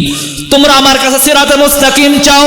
সিরাতে মুস্তাকিম এমন একটা রাস্তা, এমন একটা পথ, এমন একটা রাস্তা আমার কাছে চাও, এমন একটা পথ আমার কাছে চাও, যেই পথে যদি তোমরা উঠে যেতে পারো, ওই পথ দিয়ে সোজা তোমরা আল্লাহর জান্নাতে পৌঁছতে পারবে। আমরা আল্লাহর কাছে সিরাতে মুস্তাকিম চাইলাম। কেমন পথ? সিরাতাল্লাযীনা আন'আমতা আলাইহিম। আল্লাহকে বললাম আল্লাহ ওই সমস্ত লোকদের পথ, আন'আমতা আলাইহিম, যাদের উপরে আপনি দয়া করেছেন, ইহসান করেছেন, অনুগ্রহ করেছেন, এরা কারা? এই সমস্ত লোক কারা?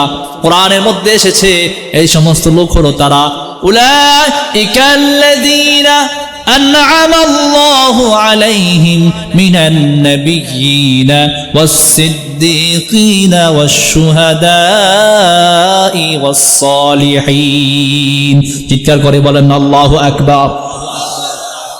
এই সমস্ত লোক হচ্ছে আম্বিয়ায়ে কেরাম, শুহাদায়ে কেরাম, নেককার লোক, ভালো লোক, শহীদ লোক যারা, এরা হচ্ছে যাদের উপর আল্লাহ নেয়ামত দিয়েছেন, অনুগ্রহ করেছেন। আনআমতা আলাইহিম, আর আল্লাহর কাছে বললাম, ওগো আল্লাহ, গায়রিল মাগদুবি আলাইহিম ওয়ালাদ-দাল্লিন, যাদের উপর আপনি গজব নাজিল করেছেন, পথভ্রষ্ট করেছেন, যাদের উপর আপনি লানত দিয়েছেন, ওই সমস্ত পথ আপনার কাছে চাই না, আপনি আমাদেরকে সেই পথ দিয়েন না।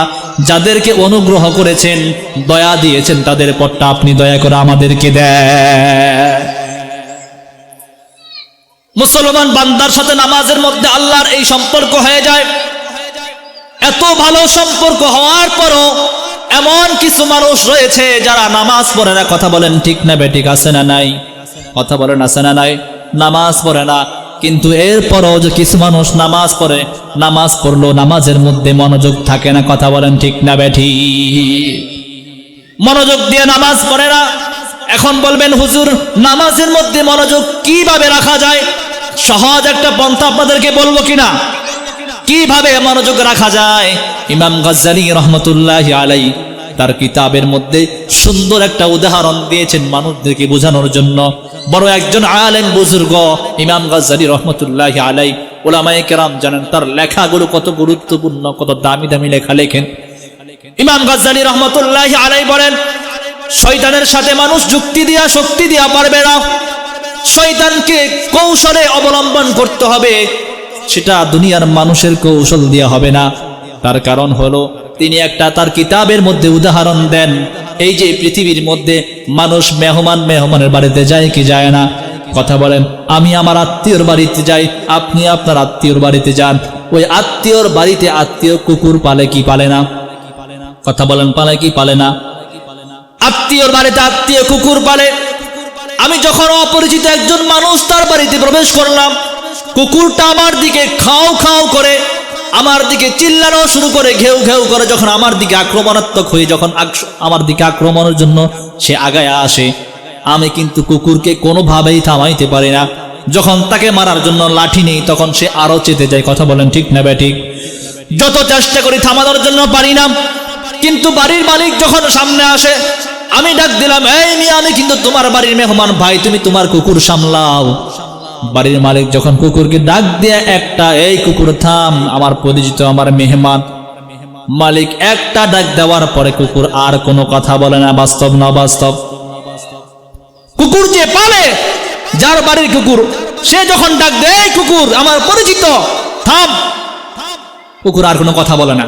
সে দেখছে যে মালিক যেহেতু ডাক দিচ্ছে, তার মানে মালিকের পরিচিত, আমি আর চিল্লাবো না। কথা বাস্তব না বাস্তব? বাড়ির মালিক যেমন কুকুরকে একটা ধমকি দিয়ে, এক ডাক দিয়ে থামায়া দিল, চুপ করায়া দিল। কুকুর আর মেহমানের প্রতি আক্রমণ করার জন্য মেহমানের গায়ের দিকে আগায়া যায় না। ইমাম গাজ্জালী রহমতুল্লাহি আলাইহি কিতাবের মধ্যে বলেন, এই যে পৃথিবীটা, এই যে জগৎটা, এটা হচ্ছে একটা বাড়ি। পুরা পৃথিবী, পুরা জগৎটা হচ্ছে একটা বাড়ি। আর এই বাড়ির মালিক হচ্ছে মহান রব্বুল আলামিন। বাড়ির মালিক কে? কথা বলেন না? পুরা জগৎ, পুরা পৃথিবীটা হচ্ছে একটা বাড়ি। এই বাড়ির মালিক হচ্ছে রব্বুল আলামিন। আর এই বাড়ির কুত্তা হচ্ছে, কুকুর হচ্ছে শয়তান, ইবলিস। তাহলে বাড়ির মালিককে ভালো করে মনোযোগ দিয়ে বোঝেন। বাড়ির মালিককে? বাড়ির মালিক হলেন আল্লাহ। বাড়ির মালিক হলেন আল্লাহ। আর এই বাড়ির কুত্তা হচ্ছে কে? বাড়ির কুকুর হচ্ছে কে? ইবলিস, শয়তান। আর এই বাড়ির মেহমান হচ্ছে ইমানদারেরা। এই বাড়ির মেহমান হচ্ছে আমরা, ইমানদারেরা। আল্লাহর বাড়ির মেহমান, আল্লাহ হচ্ছেন মেজবান। কথা ঠিক না বেঠিক? ইমাম গাজ্জালী তার কিতাবের মধ্যে বলেন, মনোযোগ যে থাকে না নামাজের মধ্যে, খুব ভালো করে বুঝো। কারণ আমরা হইলাম আল্লাহর বাড়ির মেহমান, আল্লাহ হচ্ছেন বাড়ির মালিক। আর এই বাড়ির কুকুর যেটা আমাদের পিছনে ধাওয়া করে, ইবলিস, শয়তান, সেটা হচ্ছে এই বাড়ির কুত্তা। কথা বলেন ঠিক না বেঠিক? তাহলে বাড়ির মালিক হচ্ছে কে? আল্লাহ। কুকুর পালে কে? আল্লাহ। কথা বলেন ঠিক না বেঠিক? এই কুকুরের মালিককে আল্লাহ। আমি যখন আল্লাহর বাড়িতে মেহমান হলাম, সর্বপ্রথম আল্লাহর কাছে অ্যাপ্লিকেশন জানিয়ে দেব, গো আল্লাহ, আমরা আপনার বাড়ির মেহমান হয়েছি, আপনি আপনার কুকুর সামলান। কথা বলেন, আল্লাহ যেহেতু বাড়ির মালিক, এত ডিস্টার্ব করে কেন? আল্লাহ যেহেতু বাড়ির মালিক, দুনিয়ার মেহমান যেমন বাড়ির মালিক কুকুরকে একবার ডাক দেওয়ার পরে কুকুর আর মেহমানের দিকে আগায় না। কথা বলেন ঠিক না বেঠিক? আল্লাহ যেহেতু এই জগতের এই বাড়ির মালিক, আর কুকুর হচ্ছেন ইবলিস, শয়তান। আল্লাহ যদি কুকুরকে একবার ডাক দিয়া বলে, এই ইবলিস, আমার এই বান্দাকে আর ধোঁকা দিস না, বলেন কুকুর আমাদের কাছে আর আসবে? কথা বলে আসবে? কখনো শয়তান আমাদেরকে আর ধোঁকা দিতে পারবে না। নিজের বুদ্ধি দিয়ে শয়তানকে আমরা পরাজিত করতে পারবো না, কারণ পরাজিত যদি তাকে করতে হয়, তার ধোঁকা থেকে বাঁচতে হলে অ্যাপ্লিকেশন জানাতে হবে বাড়ির মালিকের কাছে, ফরিয়াদ জানাতে হবে বাড়ির মালিকের কাছে। আমরা যখন আল্লাহু আকবার বলে নামাজে দাঁড়ায় যাই, সর্বপ্রথম আল্লাহর কাছে অ্যাপ্লিকেশন জানাইয়া দিই। নামাজের নিয়তে যখন আল্লাহু আকবার বলি, সানা পড়ি, সুবহানাকা আল্লাহুম্মা ওয়া বিহামদিকা ওয়া তাবারাকা ইসমুকা ওয়া তাআলা জাদ্দুকা ওয়া লা ইলাহা গায়রুক, আউযু বিল্লাহি মিনাশ শাইতানির রাজীম। পড়ে কি পড়ি না? কথা বলেন। সানা পড়ার পরে যখন বললাম আউযু বিল্লাহি মিনাশ শাইতানির রাজীম, তার মানে হলো আল্লাহর কাছে আমি ফরিয়াদ জানালাম, আল্লাহর কাছে অ্যাপ্লিকেশন জমা দিলাম, ওগো আল্লাহ, তোমার বাড়ির মেহমান হয়েছি, তোমার ঘরের মেহমান হয়েছি, আমি এখন তোমার বাড়ির মেহমান, নামাজে দাঁড়াইছি, তুমি তোমার কুকুর ইবলিসকে সামলাও, তুমি তোমার কুকুর ইবলিস শয়তানকে তুমি সামলাও, সেজন্য আমাকে নামাজের মধ্যে ধোঁকা না দিতে পারে। কথা ঠিক না বেঠিক? এই জন্য নামাজের মধ্যে সবসময়, নামাজের বাহিরেও আল্লাহর কাছে শয়তানের ফানা থেকে, শয়তান থেকে আশ্রয় চাইতে হবে আল্লাহর কাছে। শয়তান যেন আমাদেরকে ধোঁকা ওয়াসওয়াসা না দিতে পারে। নামাজের শুরুতে এই জন্য আমরা আল্লাহর কাছে কি জানাই? অ্যাপ্লিকেশন জানাই, কারণ শয়তানের এই বাড়ির মালিক আল্লাহ, এই বাড়ির কুকুর শয়তান। অতএব মালিক যদি কুকুরকে একবার ডাক দেয় যে আমার এই বান্দার পিছনে লেগে লাভ নাই, আমি ওর সাথে আছি, তুই কিছু করতে পারবি না, শয়তান আর পারবে আমার সাথে। এই জন্য আল্লাহর কাছে বেশি বেশি অ্যাপ্লিকেশন জানাতে হবে। কথা ঠিক না ঠিক? জানাবেন। বলে আমরা তো নামাজে করি না, কি অ্যাপ্লিকেশন জানাবো? আমরা তো শয়তানের দলে আছি। আমরা কি আছি? শয়তানের দলে আছি। মুহতারাম হাজিরিন, খুব ভালো করে বোঝেন, সময় কম আমার, আমি আমার টার্গেট পর্যন্ত যেতে পারবো কিনা জানি না, তবে সংক্ষেপে আপনাদেরকে বলে যাই, মুসলমান যদি নামাজ না পড়েন, তাহলে রাসূল করিম সাল্লাল্লাহু আলাইহি ওয়াসাল্লাম হাদিসে পাকের মধ্যে বলেছেন, মিফতাহুল জান্নাতি আস-সালাহ। এমন কোন মানুষ এখানে নাই যেই মানুষটা মৃত্যুবরণ করার আগে বলবে যে আমি জাহান্নামে যাব, এমন ইচ্ছা কারো আছে না? যত খারাপ মানুষই হোক, এক ওয়াক্ত নামাজ নাই পড়ুক, এর মতো খারাপ মানুষ যদি কেউ নাও থাকে এলাকার মধ্যে, তাকেও যদি জিজ্ঞেস করেন মৃত্যুর আগে তুমি যদি মারা যাও তোমার স্থানটা কোথায় তুমি চাও, সেও বলবে আমি আল্লাহর জান্নাতে যেতে চাই। কথা বলার ঠিক না ঠিক? যত বড় খারাপ মানুষ হোক বলবে আমি আল্লাহর জান্নাতে যেতে চাই, কিন্তু জান্নাতে যেতে চাইলেই তো যাওয়া যাবে না, কারণ জান্নাতের মধ্যে তোমার জন্য জান্নাত বরাদ্দ আছে, জান্নাতের গেটে তোমার জন্য তালা রয়েছে, তুমি যে তালা করে তোমার ঘরের মধ্যে প্রবেশ করবা, তোমার জান্নাতের মধ্যে প্রবেশ করবা। আল্লাহর নবী বলেন চাবিটা দুনিয়া থেকে নিয়ে আইসো। আল্লাহর নবী বলে দিয়েছেন তোমার জান্নাতের যেই চাবি হবে সেটা হচ্ছে নামাজ। জান্নাতের চাবি হচ্ছে তোমার নামাজ। শুধু এখানেই শেষ নয়, রাসূল করিম সাল্লাল্লাহু আলাইহি ওয়াসাল্লাম হাদিসে পাকের মধ্যে বলেছেন, হাসরের মাঠে আল্লাহ তাআলা যখন বিচার কার্য শুরু করবেন, সর্বপ্রথম বান্দার থেকে নামাজের হিসাবটা নেবেন। আউয়ালু মা ইউহাসাবু বিহিল আবদু ইয়াউমাল কিয়ামাতিস সালাহ। বান্দার থেকে যখন আল্লাহ হিসাব নেওয়া শুরু করবেন, সর্বপ্রথম কিসের হিসাব নেবেন? কথা বলেন না, কিসের হিসাব? নামাজের হিসাবটা নেওয়া শুরু করবেন। নামাজের হিসাব যদি ভালো হয়ে যায়, তার সমস্ত নেক আমল ভালো হয়ে যাবে। আল্লাহর বান্দা যদি তার ফরজ নামাজগুলো সঠিকভাবে আদায় করে থাকে, তার অন্য অন্য নেক আমলের খাতাও পরিপূর্ণ হয়ে যাবে, ভালো হয়ে যাবে। আর নেক আমলের মধ্যে নামাজের মধ্যে যদি সর্বপ্রথম ধরা খাওয়া যায়, সব আমলের মধ্যে সে ধরা খেয়ে যাবে। আল্লাহ তাআলা সেই দিন কিয়ামতের দিন হাসরের মাঠে বান্দাদেরকে বলবে, ওয়ারকাউ মা'আর রাকিঈন, দুনিয়ার মধ্যে তোমাদেরকে রুকুকারীদের সাথে রুকু করার জন্য বলেছিলাম, নামাজ পড়নেওয়ালাদের সাথে জামাতের সহিত তোমাদেরকে নামাজ পড়ার জন্য বলেছিলাম। কারা দুনিয়ার মধ্যে নামাজ পড়েছো, আজকে তোমরা আমি রব্বুল আলামিনের সামনে তোমরা আমাকে রুকু করো, আমার সামনে তোমরা নামাজ পড়ো। কিতাবের মধ্যে আসছে আল্লাহ তাআলা বান্দাদেরকে সেই দিন রুকু করার জন্য বলবেন। সমস্ত নামাজীরা হাসরের মাঠে আল্লাহর সামনে নামাজ পড়বে, রুকুতে সবাই চলে যাবে, সুন্দর করে রুকু করবে। কিন্তু যেই মানুষগুলো দুনিয়ার মধ্যে নামাজ পড়ে নাই, মসজিদের ধারে কাছেও যায় নাই, বরং নামাজের দাওয়াত যারা দিত ওদেরকে মনে মনে আরো বিদ্বেষ পোষণ করত। কথা বলেন ঠিক না বেঠিক? ফজরের নামাজের পরে নামাজের জন্য যদি গাস্ত করা হইতো, আসরের নামাজের পরে তবলিগওয়ালারা যদি নামাজের বয়ান করত, শরীরটা জ্বলে উঠতো, চুলকানির মতো সহ্য করতে পারতো না, মনে মনে তাদেরকে আরো খারাপ জানতো। ওই সমস্ত মানুষগুলো সেই দিন আল্লাহর সামনে রুকু করতে পারবে না, সিজদা করতে পারবে না। সমস্ত মানুষগুলো রুকুর জন্য রুকুতে চলে যাবে, তাদের কোমরগুলো রডের মতো শক্ত হয়ে যাবে, তীরের মতো সোজা হয়ে দাঁড়িয়ে থাকবে। আল্লাহ তাআলা ডাক দিবেন, হে বান্দা কি হইল, রুকু করস না কেন, সিজদায় যাস না কেন? বান্দা তখন চিৎকার করে চোখের পানি ছেড়ে দিয়ে বলবে, গো আল্লাহ, আজকে কি হইল জানি না, কোমরটা শক্ত হয়ে গেল, আমার পাশের গুলো তো রুকুর মধ্যে চলে গেল, কিন্তু আমি তো যেতে পারি না, আমার পাশের গুলো সিজদায় চলে গেল, আমি তো কোমর বাঁকাই করতে পারি না। আল্লাহ বলবে, বান্দা বল তোর কাছে এখন কেমন লাগে? বান্দা লজ্জায় মাথাটা নিচু করে চিৎকার দিয়ে বলবে, ও আল্লাহ, খুব লজ্জায় আছি, আজকে সমস্ত হাসর বাড়িবাসী তোমার সামনে সিজদা করতেছে, তোমার সামনে রুকু করতেছে, আমি পারতেছি না, আমার কাছে খুব লজ্জা লাগতেছে মালিক, আমার কাছে খুব লজ্জা লাগতেছে, আমি খুব শরমে আছি, লজ্জায় আছি। আল্লাহ বলে, বান্দারে, দুনিয়ার মধ্যে আমার পক্ষ থেকে মুয়াজ্জিন তোর কাছে মেসেজ পাঠাইছিল, তোর কাছে কল দিছিল, হাইয়া আলাস সালাহ, হাইয়া আলাল ফালাহ, আয় বান্দা আয়, মসজিদে এসে নামাজটা পড়। সেই দিন তুই যখন মসজিদের আওয়াজটা কানে যখন আসছে, এরপরও মসজিদের সামনে হেঁটে চলে গেছস, বান্দা সেই দিনও কিন্তু আমার কাছে এর চাইতে বেশি কষ্ট লাগছে। আল্লাহ বলে, বান্দা সেই দিন তোরে সতর্ক করছে মুয়াজ্জিন, আসরে ডাকছে আসস নাই, মাগরিবে ডাকছে আসস নাই, এশারে ডাকছে আসস নাই, ফজরের বেলায়ও নাই, জোহরের বেলায়ও নাই।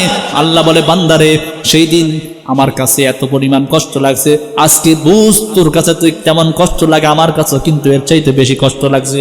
কারণ আমি তোরে সব কিছু দিলাম, খাওয়াইলাম, পড়াইলাম, তোর বাড়ি গাড়ি টাকা পয়সা অর্থ সম্পদ সবকিছু আমি তোরে দিলাম, সব কিছু বাদ দে। আল্লাহ বলে, তোরে এমন কিছু দিছি, আল্লাযী খালাকাকা ফাসাওয়াকা ফাআদালাক ফি আইয়ি সূরাতিন মা শাআ রাক্কাবাক। আল্লাহ বলে, আর কিছু বাদ দে, তোর যে বডিটা আমি দিলাম, এটা তোর নানা বাড়ি থেকে কেউ বানায় দেয় নাই, তোর মাও বানাই নাই, তোর বাপও বানাই নাই, 14 গোষ্ঠী কেউ বানাইতে পারে নাই। আল্লাযী খালাকাকা ফাসাওয়াকা ফাআদালাক ফি আইয়ি সূরাতিন মা শাআ রাক্কাবাক। আমি যেভাবে ইচ্ছা সুন্দর তোরে বানাইবে ওইভাবে আমি তোরে বানায়া দিলাম, তুই বডিটার দিকে তাকায়া দেখ। সেই দিন আমি তোরে ডাকছি, আমার কাছের জন্য আসলি না, আজকে বুঝ বান্দা তোর কাছে যেমন কষ্ট লাগে, আমার কাছে এর চাইতে বেশি কষ্ট সেই দিন লাগছে। সমস্ত হাসরবাসী যখন সেজদায় যাবে, সে তো তখন সেজদা করতে পারবে না, লজ্জায় অবনত হয়ে যাবে। সেই দিন আল্লাহ তাআলা বিচার কার্য যখন সম্পাদন করবেন, বিচার কার্য যখন শেষ করে দিবেন, আল্লাহ তাআলা জান্নাতীদেরকে জান্নাতে আমলনামা দিয়ে দিবেন। নামাজ পড়ছে দুনিয়ায়, ভালো কাজ করছে, দুর্নীতি করে নাই, সুদ খায় নাই, ঘুষ খায় নাই, সেই দিন কোনোদিন অপরাধে জড়ায় নাই, কারণ সে জানতো হাসরের মাঠ একদিন আল্লাহর সাথে আমাকে মোলাকাত হবে, সেই দিন আল্লাহর সামনে আমাকে সম্মুখীন হতে হবে। এই ভয়ে আল্লাহর বান্দা দুনিয়াতে নামাজ পড়ছে। ওই যে মাদ্রাসার মধ্যে হেলালুদ্দিন রহমানী ওয়াজ করে গেছে, নামাজ না পড়লে কিন্তু পরকালে ধরা আছে। প্রথম শ্রেণীর নামাজি হয়েও মুক্তি নাই, দ্বিতীয় শ্রেণীর নামাজি হয়েও মুক্তি নাই, নামাজ পড়তে হবে তৃতীয় চতুর্থ শ্রেণীর মতো, শুরু থেকে শেষ পর্যন্ত আল্লাহকে হাজির নাজির মনে করে, আল্লাহ আমাকে দেখতেছে এমন ভয় অন্তরে নিয়ে নামাজ পড়তে হবে। সেই সমস্ত নামাজিদেরকে আল্লাহ তাআলা ডান হাতের ডাক দিয়ে আমলনামা দিবেন। আল্লাহ তার কোরআনে বলেন, ফাআম্মা মান উতিয়া কিতাবাহু বিয়ামিনি, সেই দিন ডাক দিবেন জান্নাতীদেরকে আমলনামা দেওয়ার পরে। আজকে দুনিয়াতে যেমন A+ গোল্ডেন প্লাস, আমার সন্তান, আমি, আমার ভাই, আমার নাতি, আমার পুতি যখন ভালো রেজাল্ট নিয়ে পাশ করে, মিষ্টি মিষ্টি নিয়ে সবার বাড়িতে বাড়িতে যায় আর দেখাই, দেখো আমার ছেলে এ প্লাস পেয়েছে, গোল্ডেন প্লাস পেয়েছে, দেখো। কথা বলেন, দেখাই কি দেখায় না? এই সুসংবাদ সবার কানে পৌঁছে দেয়, আনন্দ উদযাপন করে, মিষ্টি বিতরণ করে, এ প্লাস পেয়েছে, গোল্ডেন প্লাস পেয়েছে। সেই দিন জান্নাতীরা যখন সার্টিফিকেট পেয়ে যাবে জান্নাতে পৌঁছার, সেই দিন তারাও আনন্দ করবে। এ প্লাসের, গোল্ডেন প্লাসের সার্টিফিকেট যখন পাবে, যে দেখবে হ্যাঁ আমি তো জান্নাতি হয়ে গেছি। জান্নাতি যখন হয়ে গেছি, চিৎকার দিয়ে তখন সে ডাকবে হা উমকরাউ কিতাবিয়া। আল্লাহ তাআলা তার কোরআনের মধ্যে বলেন, সেই দিন ডাক দিয়া বলে ফাআম্মা মান উতিয়া কিতাবাহু বিয়ামিনি ফায়াকুলু হা উমকরাউ কিতাবিয়া। জান্নাতীরা আমলনামাটা ডান হাতে নিয়ে সবাইকে দেখাবে, দেখো তোমরা আমার আমলনামাটা পড়ো, আমি জান্নাতি হয়ে গেছি, আল্লাহ আমাকে জান্নাত দিয়া দিয়েছেন। হা উমকরাউ কিতাবিয়া। আজকে যেমন গোল্ডেন প্লাস পাইলে সবাইকে বলি আমি এ প্লাস পাইছি, মিষ্টি খাও, বলে কি বলে না? সেদিন জান্নাতীরা খুশি হয়ে বলবেন হা উমকরাউ কিতাবিয়া, দেখো আমার আমলনামাটা তোমরা পড়ো, আল্লাহ আমাকে জান্নাত দিয়েছেন, আমি জান্নাতি হয়ে গেছি। ফাআম্মা মান উতিয়া কিতাবাহু বিয়ামিনি ফায়াকুলু হা উমকরাউ কিতাবিয়া ইন্নী যানানতু আন্নী মুলাকিন হিসাবিয়া। সেই দিন বলবে, ওই যে মাদ্রাসার মধ্যে দারুস সালাম নুরানি হাফিজি মাদ্রাসার মাহফিলে হেলালুদ্দিন রহমানি বলছিল আল্লাহর সামনে একদিন সাক্ষাৎ করতে হবে, বিচারের কাঠগড়ায় দাঁড়াইতে হবে, আমি এটা জানতাম। আন্নী মুলাকিন হিসাবিয়া, আমি একদিন হিসাবের সম্মুখীন হতে হবে, এই জন্য আমি সেইভাবে প্রস্তুতি নিয়ে আসছি। আন্নী মুলাকিন হিসাবিয়া ফাহুয়া ফি আইশাতির রাদিয়া। সেই দিন সে আল্লাহ সন্তুষ্টির মধ্যে থাকবে, সেও খুশিতে আনন্দে জান্নাতের মধ্যে থাকবে। চিৎকার দিয়ে সবাইকে আমলনামা দেখাবে, আন্নী মুলাকিন হিসাবিয়া ফাহুয়া ফি আইশাতির রাদিয়া ফি জান্নাতিন আলিয়া। সুমহান জান্নাত আল্লাহ তাকে দিবেন, সেই জান্নাতের মধ্যে আনন্দের মধ্যে থাকবে। আর যেগুলো বেনামাজি, নামাজ পড়ে নাই, সেগুলো সেই দিন আল্লাহর কাছে আরজি করবে, ওগো আল্লাহ আজকে তো আমরা জাহান্নামী হয়ে গেছি, আমলনামা তাদেরকে বাম হাতে দেওয়া হবে। জাহান্নামীর আবেদন করবে একটু জান্নাতীদেরকে দেখতে চাই, আল্লাহ তাআলা সুযোগ করে দিবেন। জান্নাতীদেরকে যখন জাহান্নামীরা দেখবে, তাদেরকে প্রশ্ন করবে, এ জাহান্নামীরা তোরা নামাজ পড়।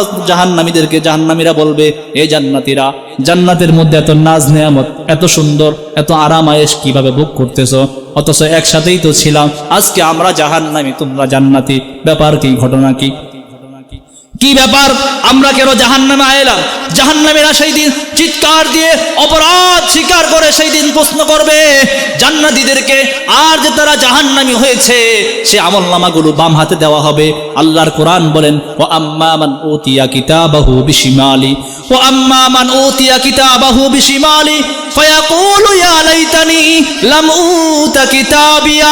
সেই দিন তাদের হাতটা বুকের মধ্যে দিয়ে পিছন দিয়ে বের করে নেওয়া হবে, মাথাটা ঘুরায়া মস্কায়া ভেঙে পিছন দিকে ফিরাইয়া বাম হাতে আমলনামা দেওয়া হবে। আমলনামা দেওয়ার পরে সেই দিন চিৎকার দিয়ে বলবেন, হা ইয়া লাইতানি লাম উতা কিতাবিয়া। আজকের এই মন্দ আমলনামা যদি আমাকে না দেওয়া হতো কতই ভালো হতো, কেন দিল এই আমলনামা? ইয়া লাইতানি লাম উতা কিতাবিয়া ওয়া লাম আদরি মা হিসাবিয়া ওয়া লাম আদরি মা হিসাবিয়া। আজকে যদি হিসাব নাই হতো, আজকে যদি আমাদের হিসাব নাই হতো কতই না ভালো হতো। চিৎকার দিয়ে সেই দিন কানবে আর বলবে, হা ইয়া লাইতানি লাম উতা কিতাবিয়া ইয়া লাইতানি লাম উতা কিতাবিয়া ওয়া লাম আদরি মা হিসাবিয়া ইয়া লাইতাহা কানাতিল কাদিয়া মা আগনা আন্নি মালিয়া। দুনিয়ার মধ্যে সম্পদের পাহাড় বানাইছি, জোর করে জুলুম করে অন্যায়ভাবে মানুষের সম্পদ কেড়ে নিয়েছি, আজকে সেই সম্পদ তো আমার কোনো কাজে আসলো না। মা আগনা আন্নি মালিয়া, আমার সম্পদ আমার কোনো উপকারে আসলো না। হালাকা আন্নি সুলতানিয়া, বড় আমার খুব পাওয়ার ছিল, বড় চেয়ার ছিল, ক্ষমতাসীন ছিলাম, দাপট ছিল, দুনিয়ার মধ্যে বড় নেতা ছিলাম, আজকে তো সেই রাজত্ব আমার কোনো কাজে আসলো না, ক্ষমতাও তো আজকে ধ্বংস হয়ে গেল। হালাকা আন্নি সুলতানিয়া খুযুহু ফাগুল্লু। আল্লাহ তাআলা ফেরেশতাদেরকে বলবেন, হে ফেরেশতারা ওরে ধর, খুযুহু ফাগুল্লু, ওরে ধর। আল্লাহ ডাকতে বলবেন, হে ফেরেশতারা ধর, খুযুহু ফাগুল্লু, ওরে ধর, জাহান্নামের শিকল দিয়ে ভালো করে পেঁচা। খুযুহু ফাগুল্লু সুম্মাল জাহিমা সাল্লু, ওরে জাহান্নামের মধ্যে নিক্ষেপ কর। দুনিয়ার মধ্যে বহুত নেতাগিরি দেখাইছি, দুনিয়ার মধ্যে বহুত বাহাদুরি করছে, ধর ওরে জাহান্নামের বেড়ে দিয়া পেঁচা। খুযুহু ফাগুল্লু সুম্মাল জাহিম সাল্লু। ওরে জাহান্নামের মধ্যে নিক্ষেপ কর, জাহান্নামের মধ্যে নিক্ষেপ কর বেচা, যেই জাহান্নাম এত ভয়ঙ্কর 70,000 ফেরেশতা ওই জাহান্নামকে শিকল দিয়ে টেনে ধরে রাখতে পারবে না। এত ভয়ঙ্কর জাহান্নামের মধ্যে সে জ্বলবে। মুসলমান ইমানদাররা একটু ভালো করে চিন্তা করেন, দুনিয়ার এই সামান্য আগুন পর্যন্ত আমরা সহ্য করতে পারি না, সেই দিন জাহান্নামের মধ্যে জাহান্নামীরা আগুনের মধ্যে জ্বলতে থাকবে। সেই দিন যখন তারা জান্নাতীদেরকে প্রশ্ন করবে, ও জান্নাতীরা এত আরাম তোমরা কিভাবে পাইলা? আমরা জাহান্নামের মধ্যে, তোমরা কেন এত শান্তি নাজ নেয়ামত পাইতেছ? জাহান্নামীরা সেই দিন যখন এমন প্রশ্ন করবে, জান্নাতীরা বলবে আমরা জানতাম আন্নী মুলাকিন হিসাবিয়া, এই দিন যে আমাদের হিসাবের সম্মুখীন হতে হবে, আল্লাহর কাঠগড়ায় বিচারের আদালতে দাঁড়াতে হবে, এই ভেবে দুনিয়ার থেকে ভালো কাজ করছি, নামাজ পড়ছি, কোনোদিন ঘুষ খাই নাই, সুদ খাই নাই, দুর্নীতি করি নাই, অন্যের জমিন ঠেলি নাই, ঘুষ খাওয়ার সুযোগ ছিল খাই নাই, সুদ খাওয়ার সুযোগ ছিল আল্লাহর ভয়ে খাই নাই, কোনোদিন নামাজ ছাড়ি নাই, এই জন্য আল্লাহ আমাদেরকে জান্নাত দিয়েছেন। জান্নাতীরা জাহান্নামীদেরকে প্রশ্ন করবে, ও জাহান্নামীরা তোমরা কেন জাহান্নামে আসছো বলো? মুসলমান ইমানদার খুব ভালো করে বুঝবেন, সেই দিন তারা যেই জবাবটা দিবে সবচাইতে বড় ভয়ঙ্কর অপরাধ হচ্ছে, জাহান্নামীরা বলবে আজকে আমরা জাহান্নামে আসার কারণ হচ্ছে কি তোমরা জানোনি? বলে কি কারণ? জান্নাতীরা বলবেন মা সালাকাকুম ফি সাকর, কি ব্যাপার জাহান্নামের মধ্যে কেন, কারণ কি, কি কারণে তোমরা জাহান্নামে জ্বলতেছো? সেই দিন জাহান্নামীরা সর্বপ্রথম যে জবাবটা দিবেন, ক্বালু লাম নাকু মিনাল মুসাল্লিন। জাহান্নামীরা জবাব দিবে, হে জান্নাতীরা, ক্বালু লাম নাকু মিনাল মুসাল্লিন, দুনিয়াতে আমরা মুসল্লি ছিলাম না। মুসল্লি কাকে বলে? এই ইমানদাররা কথা বলেন চিল্লায়া, মুসল্লি কাকে বলে? আমরা জানি যে নামাজ পড়ে তাকেই মুসল্লি বলে, কথা বলেন ঠিক না? ঘুমাই গেছেন আপনারা? যে ব্যক্তি নামাজ পড়ে তাকেই মুসল্লি বলে। সেই দিন তারা বলবে ক্বালু লাম নাকু মিনাল মুসাল্লিন, আমরা দুনিয়াতে মুসল্লি ছিলাম না, নামাজি ছিলাম না, এই জন্য জাহান্নামে আরেকটা কথা বলবে, ওয়ালাম নাকু নুতঈমুল মিসকিন, মিসকিনদেরকে আমরা খাওয়াই নাই, মিসকিনদেরকে আমরা খাওয়াই নাই, মিসকিনদেরকে পড়াই নাই। ডাক দিয়া বলবে পারলে আমরা মিসকিনরা জোর করে নিয়েছি, পারলে মিসকিনরা জোর জুলুম করে নিয়ে খাইছি, মিসকিনদেরকে আমরা খাওয়াই নাই। সেই দিন তারা জাহান্নামের মধ্যে জ্বলতে থাকবে। জাহান্নামের মধ্যে কত কঠিন শাস্তি, এত আগুন আর আগুন। জাহান্নামের মধ্যে জ্বলতে জ্বলতে তারা যখন এক পর্যায়ে আর সহ্য করতে পারবে না জাহান্নামের আগুন, এবার জাহান্নামের দ্বারকা মালিক কি বলবে, রে মালিক ভাই একটু কোন রকম আযাবটা একটু কমানোর ব্যবস্থা করো না। এ দ্বারকা মালিক কোন রকম জাহান্নামের আগুনটাকে একটু আমাদেরকে কমায়া দাও, কোন রকম আমাদের থেকে আওয়াজটাকে, এই যে আযাব শাস্তি একটু আমাদের থেকে আহসান করে দাও, একটু সহজ করে দাও। দারোগা মালিক ডাক দিয়া বলবেন না, সে কোনো সুযোগ নাই আযাব কমানোর। কবরে যে জাহান্নাম আছে, নামাজ না পড়লে, নেক আমল না করলে জাহান্নামে জ্বলতে হবে, এই ভয় কি দুনিয়াতে তোমাদেরকে দেখায় নাই? মাদ্রাসার মাহফিলে কি হেলালুদ্দিন রহমান সাহেব তোমাদেরকে বলে নাই? বলে হ্যাঁ বলছিল তো, তো কি হয়েছে? সেই দিন তারা বলবে ফাকাযযাবনা ওয়া কুলনা মা নাযালাল্লাহু মিন শাই, হুজুররা যখন আমাদেরকে বলছিল আমরা তখন বলছিলাম হুজুররা যত কয় অত না, কারণ মাইক পাইলে কতজনে কত কথাই তো কয়। আমরা তখন বয়ান থেকে উঠে বলছিলাম ফাকাযযাবনা ওয়া কুলনা মা নাযালাল্লাহু মিন শাই, হুজুররা যত কয় অত না। আমরা সেই দিন তাদেরকে মিথ্যা প্রতিপন্ন করছি আর বলছি হুজুররা যা কয় এগুলা কয় আল্লাহ এগুলো নাজিল করে নাই। আমরা সেই দিন বিশ্বাস করি নাই, সেই দিন তাদের কথা শুনি নাই। ফাকাযযাবনা, আল্লাহর কোরআন বলে ফাকাযযাবনা, আমরা সেই দিন মিথ্যা প্রতিপন্ন করছি। ওয়া কুলনা মা নাযালাল্লাহু মিন শাই, আল্লাহ তাআলা এমন কিছু নাজিল করেন নাই যেগুলো হুজুররা বলে। জান্নাত জাহান্নাম আছে এটা বিশ্বাস করি নাই। তাহলে বলে বিশ্বাস যেহেতু করো নাই, আজকে জাহান্নামের মধ্যেই থাকো, জাহান্নামের মধ্যেই জ্বলো, বিশ্বাস করো না, এখন কিছু করার নাই। সেই দিন আযাব কমানো হবে না, একটু পরে ইবলিস শয়তানের সঙ্গে দেখা হবে। শয়তানকে বলবে ও মিয়া নেতা, দুনিয়াতে আপনার কথাই শুনছি, আপনার কথা মতো চলছি, আজকে জাহান্নামে আসতে হয়েছে, একটু কোন রকম আযাবটা কমানো যায় কিনা দেখেন। ইবলিস বলবে বেটা কোনো সুযোগ নাই, আমিও তো জাহান্নামে আছি, আমি তোরে কেমনে কমাবো? বলবে নেতা দুনিয়াতে আপনাকে নেতা মানছি, আপনি বলছেন গানের আসরে যাওয়ার জন্য দৌড় দিছি, ওয়াজের মাহফিলে যায় নাই, মাদ্রাসা দেখতে পারি নাই, আলেম ওলামা দেখতে পারি নাই, মসজিদের কাছেও ধারে কাছে যায় না, নামাজ পড়ি নাই, হুজুরদেরকে দেখলে শরীরে চুলকানি উঠতো, কোরআন সুন্নাহর আলোচনাকে ভালোবাসি নাই, যাই নাই। আপনি যেমনি ঘুরাইছেন অমনি ঘুরছি, আপনার কথা শুনছি। আজকে একটু আযাবটা কমায়া দেন, কোন রকম ব্যবস্থা করেন না। শয়তান বলবে এটা না, আমি কেমনে তোর আযাব কমাবো, ধৈর্য ধর, থাক, জাহান্নামে আমার সাথে চল। সেদিন চিৎকার দিয়ে বলবে তাহলে আপনার যে নেতা মানলাম লাভটা হইল কি? শয়তান বলবে বেটা তুই আমার নেতা মানছস তো কি হয়েছে, তুই আমার চাইতে বড় শয়তান, তুই আমার চাইতে বড় শয়তান। তার কারণ হচ্ছে আল্লাহ তাআলা যে কথাগুলো বলেছেন, দুনিয়ার মধ্যে মোল্লারা যে কথাগুলো বলেছে, সেই কথাগুলোর পিছনে দলিল ছিল আল্লাহর কোরআন। তাদের কথার পিছনে দলিল থাকা সত্ত্বেও, আল্লাহর কথার পিছনে দলিল কোরআন থাকা সত্ত্বেও তুই আল্লাহর কথা শুনলি না, উলামায়ে কেরামের কথা শুনলি না, হুজুরদের কথা মানলি না। অথচ আমার কথার পিছনে কোনো দলিল ছিল না, তারপরও তুই আমারে মানলি, আমারে শুনলি। এখন দোষটা কার? আল্লাহর কথার পিছনে দলিল থাকা সত্ত্বেও তুই মানলি না, শুনলি না। আমার কথার পিছনে কোনো দলিল ছিল না, শয়তান বলবে, এরপরও তুই আমারটা মানছস, এরপরও আমারটা শুনছস, আজকে জাহান্নামে আইছস, কিছু করার নাই, কারণ আমি কিছু করতে পারবো না, তুই আমার চাইতেও বড় শয়তান। আমি তো মাত্র আল্লাহ তাআলাকে একটা সেজদা না দেওয়ার কারণে জাহান্নামী হয়েছি, আর তুই দেখ আমি আল্লাহ তাআলাকে আদমের সেজদা করার জন্য বলছি, আল্লাহ একটা সেজদা না দেওয়ার কারণে জাহান্নামী হয়ে গেছি। আর তুই চিন্তা করে দেখ, তুই দৈনিক রব্বুল আলামিনের কত সেজদা অস্বীকার করছস, কত পরিবার নাফরমানি কারণ সেজদা মিস করছস, একটা সেজদা মালিকের দিলি না। তুই চিন্তা করে দেখ বেটা, তুই আমার চাইতে বড় শয়তান। আজকে যেহেতু জাহান্নামে আসছি, মিল্লা সিল্লা দুজন ধৈর্য ধরে থাক, কান্দাকারি করে কোনো লাভ নাই। আমি কি শয়তান রে? তুই আমার সাথে বড় শয়তান। আমি তো মাত্র আদমকে আল্লাহর হুকুম একটা অমান্য করার কারণে, জমিনের এমন কোন জমিন নাই যেখানে আমার সেজদা নাই, এত ইবাদত আমি করছি, মাত্র আদমকে একটা সেজদা না করার কারণে আজকে আমি জাহান্নামী হয়েছি।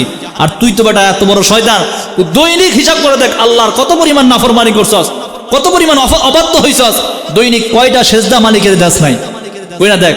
আমি বড় শয়তান না তুই বড় শয়তান? অতএব কোনো কথা বলে লাভ নাই। আজকে যেহেতু জাহান্নামে আসছি, মিল্লা মিশা জাহান্নামেই থাক, চিল্লায়া কোনো লাভ নাই। মুহতারাম হাজিরিন, যে কথাগুলো আপনাদের সামনে বলছি কি বানায়া টানায়া বলছি নাকি? কথা বলেন, বানায়া বলছি? বানায়া না বললে কোরআন হাদিস থেকে যদি বলে থাকি, আমি তো আমার মনে হয় আমি এলোমেলো আলোচনা বা কোরআন হাদিস থেকে কথা বলার চেষ্টা করি, যতটুকু আল্লাহ বের করে দেয়। আমি এর আগে আপনাদের এখানে আসছিলাম, কোরআন হাদিস থেকে কথা বলছি, যতটুকু বলেছি আমল করবেন কিনা? আমল করবেন? আমি 2 মিনিট একটা কথা বলে আপনাদের, গুরুত্বপূর্ণ একটা কথা। এক চোর ঘোড়া চুরি করছে। কি চুরি করছে? ঘোড়া চুরি করছে।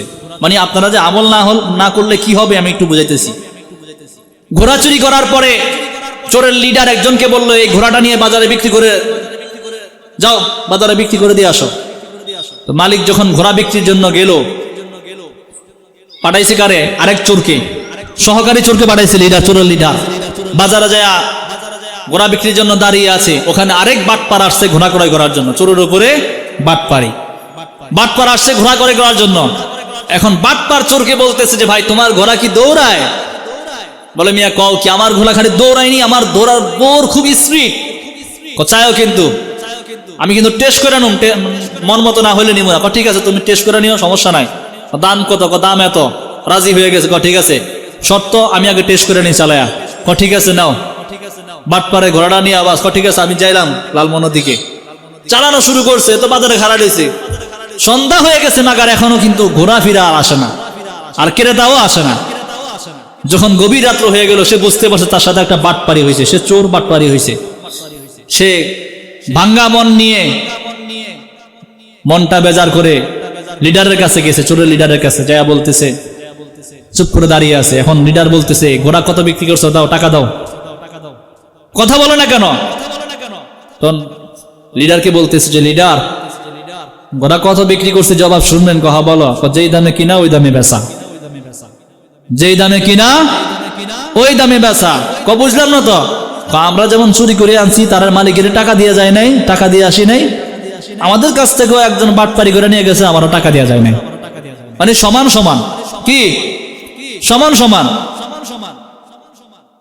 আমরা যেই মালিক থেকে আছি ওই মালিকও লাভ করতে পারে নাই, আমরা যার কাছে বিক্রি করছি সেও ফাঁকি দিয়ে নিয়ে গেছে, আমরাও লাভ করতে পারি নাই। সমান সমান হয়ে গেছে। এই জন্য বললাম ওয়াজ করছি যদি খালি কান সুখ করার জন্য